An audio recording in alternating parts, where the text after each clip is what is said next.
we've previously looked at flowcharts, which is just a sequence of steps going from start all the way down through every step until I hit end.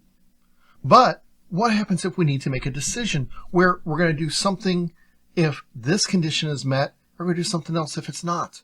So let's take a quick look at that. And in our case, we're going to just see what if a number is greater than another value.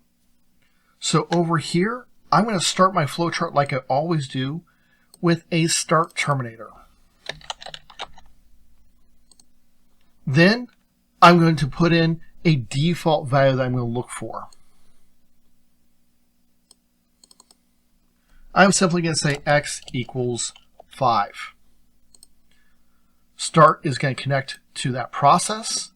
Now, obviously, I could put an IO to get some user input if I want to, but we're just keeping this simple for right now. So to make my decision, I'm going to choose the diamond shape. You notice if I hover over it, it says decision.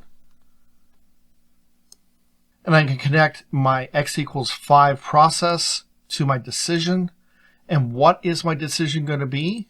Well, I can double click in it, and this is where I'm going to specify. I'm going to say x greater than 5. Now I use the open angle bracket for greater than. I can use less than, greater than or equal to by using the greater than and then an equal symbol, less than or equal to.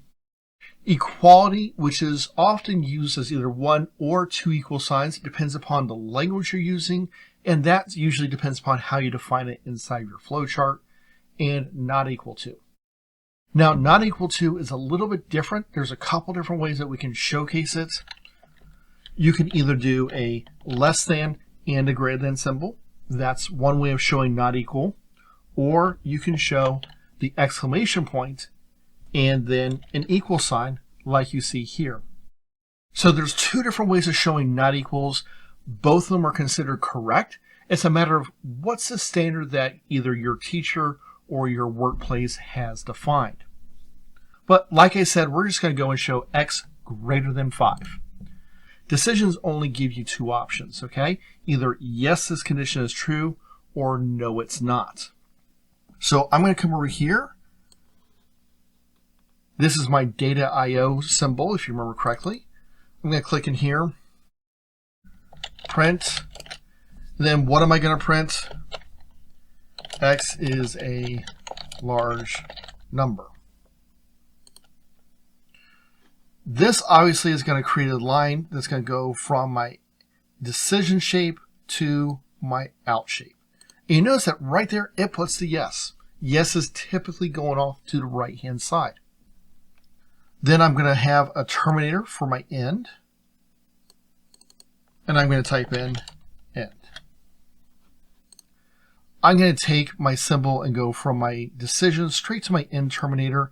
And you notice it puts no. So it automatically knows if it's yes or no. Now, if you notice here, there's this really cool thing that Lucidchart's going to give you, which is they can choose to set a line color. Yes for green and no, make it red, which is an option.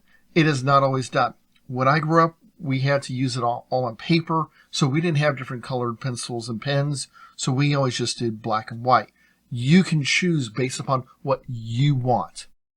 I'm going to keep this simple and just dismiss it, keeping it just black and white. Now the question is, what happens if we print a large number? We now want to end this application. So what I'm going to do is I'm going to take my symbol here, and I'm going to drag it and connect it to this line.